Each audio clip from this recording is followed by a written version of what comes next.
Hey guys, Software Dev Jason here. It's been about 3 weeks since the last Hare Scramble, the previous video that I posted about the 230, where I rode that 230 in my first Hare Scramble. It's been about 3 weeks since that video, and I learned a few things from that video. I made an update video already about the 230 where I mentioned that I've had some mods done to the front forks that are awesome. I finally got to ride the bike, and they are just awesome. The first thing is, I don't have my own GoPro. I've been borrowing a buddy of mine's GoPro, and we've been sharing the GoPro between 4 people, and that just doesn't work very well. And I've been meaning to get one for a long time. I really liked using his. I've got some good videos from our local OHV trails. All my niece's videos of her racing at the motocross track are with his GoPro. And I felt really bad about borrowing it all the time and getting it dirty. And, you know, in the next Hare Scramble, there's going to be 3 of us that usually go together riding in the same race. So someone would have had to have the GoPro and the other 2 wouldn't. And it's not really fair for me to have it. It's not my GoPro. So I went ahead and bought a GoPro. So I don't know that much about them. I've been using his, and it's a GoPro Hero 3 Silver. It did really well. My wife seemed to like this one because she wants to do some videos inside of our saltwater reef tank. So I went with the GoPro Hero 4 Black. I also got a 64 gig, I think it's a class 10 drive. I think this requires a class 10 SD card or micro SD card. So I got a 64 gig card. The last Hare Scramble I was at, I was using a 30 gig card, and before the Hare Scramble ended, I had filled it completely up, and I ran out of space with about 10 minutes left in the Hare Scramble, and some really cool things happened in that last 10 minutes. So that was a real shame that I didn't have a card big enough to catch the entire thing. So when you're recording at 1080p at 30 frames per second, you go through the space really quick. So I went with a 64 gig card, and hopefully this will do pretty good for wearing in the Hare Scrambles. The other thing that I ran into is that I'll probably be sharing this with my niece, or I know I'll be sharing this with my niece. And when we were at the motocross track, she runs 4 motos, and I'll be riding some. And at the Hare Scramble, she rides for about an hour. I ride for about an hour and 45 minutes. So one battery doesn't work that well. And so I went ahead and I read some reviews, did some research, and I went ahead and got a Wasabi power kit for the GoPro Hero 4. So basically, you know, the GoPro came with a battery. The Wasabi kit comes with 2 extra batteries. I've read that they may even last longer than the original GoPro batteries. So that's the Wasabi power kit for the GoPro Hero 4. Comes with a cable and some adapters. I'm missing one. I think my wife must have already dug into this because it was already open when I got home. But yeah, this has a car charger as well. But so got that for the GoPro as well. The other thing that I found is I had a lot of I bought a pack that came with like 10 helmet mounts, some of the flat mounts and some of the curved mounts for helmets. And so we've been wearing the GoPro on top of our helmet quite a bit. And if you noticed in the last the Hare Scramble video that I posted, within like 15 minutes of being out there, I had already crashed and knocked that GoPro down.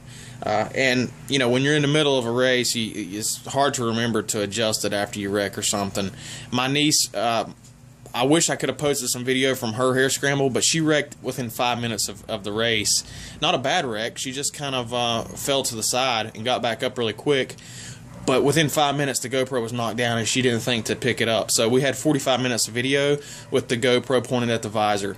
That's not cool. So because we don't have any footage now of her first Hare Scramble, which she did pretty well in. She got 5th place. So we want to fix that problem. So I think we might try a chest mount. I picked up a chest mount.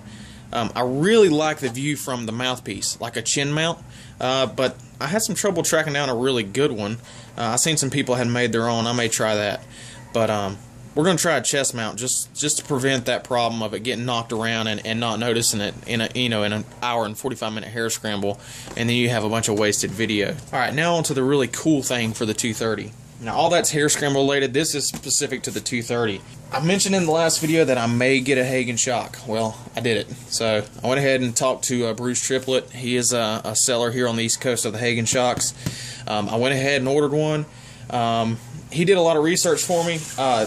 Again, Bruce is an awesome guy, because I'm right on the borderline.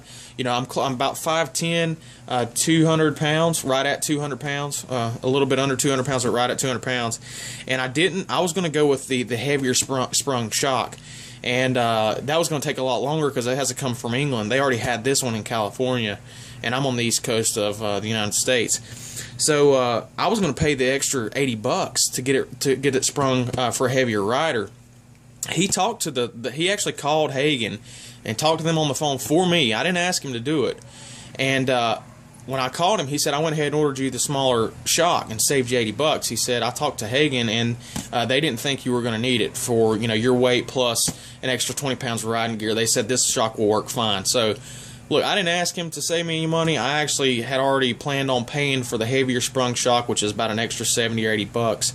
And he went through the trouble of calling the dealer and calling Hagon and finding out if I actually needed it or not. And, you know, he went ahead and ordered the other one.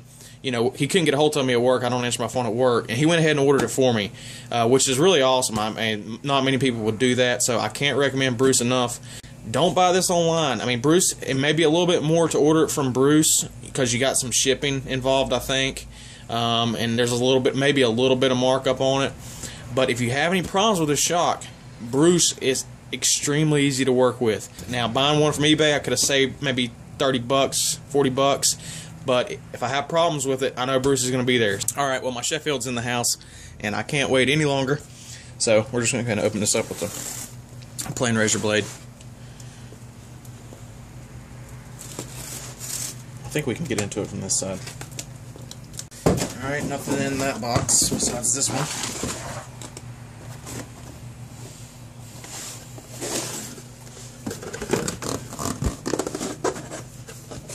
Alright, so got some packing material. Alright, so we got a spanner wrench to adjust to make the preload adjustments. So that's pretty cool, but you can always use a punch to do that kind of thing.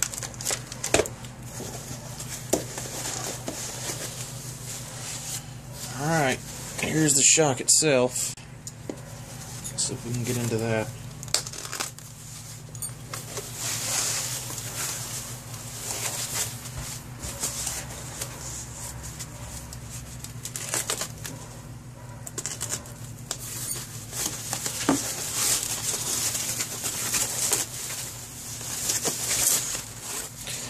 Alright, there she is.